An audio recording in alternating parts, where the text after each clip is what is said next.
Kahikas da guys, katag na pud ni. Ganahanap ko magluto ani mga guys, kay nindot kayo ang panahon. Giandam din ako ang kalderin kay mag-init day kog tubig. Bisan grabe kay init ang panahon, timing pud kaayo kay dapat tay supply ani nga tubig. Murag dako ra jud kay kog giinitan ani nga kalderin mga guys, mo nang wa man glain dilutuan, mo nang kanya gigamit. Mintras nagpaabot day ko ng bukal ang init, mo nang nagmiligsa ko sa gawas. Kani mga dahon nga nahulog gikan sa punuan sa kahoy, nakatabang jud kay ni sa init sa panahon. Bahay na lang kalingawan ni nato kay nagmintras nagpaabot ta sa pagbukal sa init. O di ba mga guys, timing pud kaayo kay nagbukal na ni. Di na tabang langan isa ko na to ang mantika. Kay di man ta mga pimo nang bubuan day nako ni. Sagulan nato sa kutsara nga asin aron gadunay timpla nga atong giinit nga tubig. Nagdepende ra pud na sa imo ha kung daghanon imong asin magbutang or dili. Kay kusog man pud kayo ang kalan nga atong gilutuan mo nang dali ra pud kayo ta makabukal sa atong init. Kay nabutangan naman atong mantika ug asin atong init na tubig sagulan nato ang ilbo macaroni. Bubo nato ani di nato di pasagdan o kayo na nato aron dili na mo dikit sa kalderin. Bukalan pa din nato aron nga maluto ni ang pasta 45 to 50 minutes. Nakabantay gud ko mga guys pa sa magluto ganit wala ta magdali matingalat na kay naluto natong pasta. Aron dili ni ma-overcook kinahanglan hugasan din nato aron nga mawala tong asin ug oil atong gisagol ganiha kinahanglan tarungon jud nato nig hugas. Kay mao man ang proseso sa pagluto kinahanglan sundon gyud nato. Magamit na jud ning mixing bowl akong gibalit kaniha. Kay nagbuhat man tag macaroni karon mo daghan pud kay tag ingredients. Mo ni karon mga guys na andam nga upat ka Nestle cream gitawag din ni Nestle or Nestle cream. Depende ra mga guys kung saan mo pronounce basta pareho ra jud ng pangalan.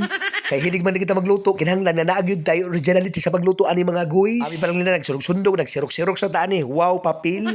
Dito mga guys, mao yun akong sikreto unsaon pagluto sa macaroni mao di ang final na ingredients atong gamiton kinahanglan gamitan nimo og trikan nga condensed milk. Bisan unsa pa nga condensed milk mga guys basta ma-afford lang jud nimo. Mahal ba ang presyo sa pamaliton karon? Mao na magpalit ka condensed milk nagdepende ra pud na sa imong budget. Andam po din nato ang mayonnaise nga 440 ml. Andam po din nato ang 836 grams nga fruit cocktail. Aron nga makalista sa atong budget mo nang gamay ra pud atong gisagol. Andam po din nato ang kaong nga 12 ounce. Kinahanglan ko magluto gatag macaroni na adyo sa atong listahan nga ingredients. Gipaablihan na nato daan kay para dali ra kay ni isagol. Karon mga guys na ako sikreto ani sa kaong mo nang ginasbutang nako sa sifter kay aron unya isagol din ako kay ako dai ning hugasan. Kay katong mga juice mga guys nga isagol aning kaong kay mga preservative man tumo nang kinahanglan hugasan gyud din nato. Ayo lang jud katingala mga guys kung hugasan akong kaong kay tamis man gud kay itong preservative mo nang kinahanglan maugi natong proseso ng buhaton. Makalimtan lang nato siya pero ayo jud kalimti ang Eden cheese kay mao gyud ang makapalami sa atong macaroni salad. Slice din nato ang Eden cheese. Mas dali slice ang Eden cheese kung sulod na dani sa ref. Sugdan na ako magtimpla ang macaroni. Within 3 hours giba-drain o gipabugnaw nako ang pasta ug karon isagol na nato ang condensed milk ug isagol na pud nato ang upat ka pouch nga Nestle cream. Mas okay jud kaayo mga guys kung ang Nestle cream imo sulod sa daan sa ref before nimo ablihan or before nimo isagol dito sa imong pasta nga imong himuon nga macaroni. Makita jud nimo nga fluffy o creamy jud ang macaroni salad. Tungod kay hinugasan naman to ang kaong ug atong na-drain. Manang wala jud stain or color ani nga nasagol dito sa atong macaroni. Bisan naatay gisagol nga cubes kini nga cheese mas nindot pud sagulan nato og binanggod nga cheese aron nga mulami jud di kaayo. Drain pud nato ang syrup sa fruit cocktail ani mga guys. Kung ma-drain na ang preservative ani kinahanglan hugasan ba jud nato. Ayan lang gud katingala nga anong gihugasan ako ang kaong ang fruit cocktail nga akong ginasagol sa macaroni. Kay kung gusto nimo nga malami ang imong macaroni nga malami ang lasa ani mao jud ni ang imong buhaton. Pero binantiste na jud ni ako mga guys kanung lami jud ang macaroni nga akong ginabuhat. Dili aslom dili tamis perfect jud kayo ang lasa. Aron mawala ning katag sa lamisa syempre limpyuhan sa ni nako. Iandam na nato ang sudlanan. Isa ka kilo nga elbo macaroni atong gibabukalan og giluto ganiha. Pag tilaw pa lang nako ani mga guys perfect jud kayo ang lasa. Walay ating mga guys the best jud kayo ang lasa sa akong gibuhat nga macaroni karon. Before pa ni matugbahan sa mga lango mga guys isulod na nato ni sa sudlanan. Kung gusto ka ni magluto sama ani nga macaroni mga guys mo din ang imong kanahanglanon. 1 kilo elbo macaroni, 3 cans condensed milk, 4 packs Nestle cream, 440 ml mayonnaise, 2 bottles 12 ounce kaong, 1 piece Eden cheese, 1 can 836 grams fruit cocktail, 100 grams raisins. Maura to guys aron lami ni kanon isulod sa nato na sa ref.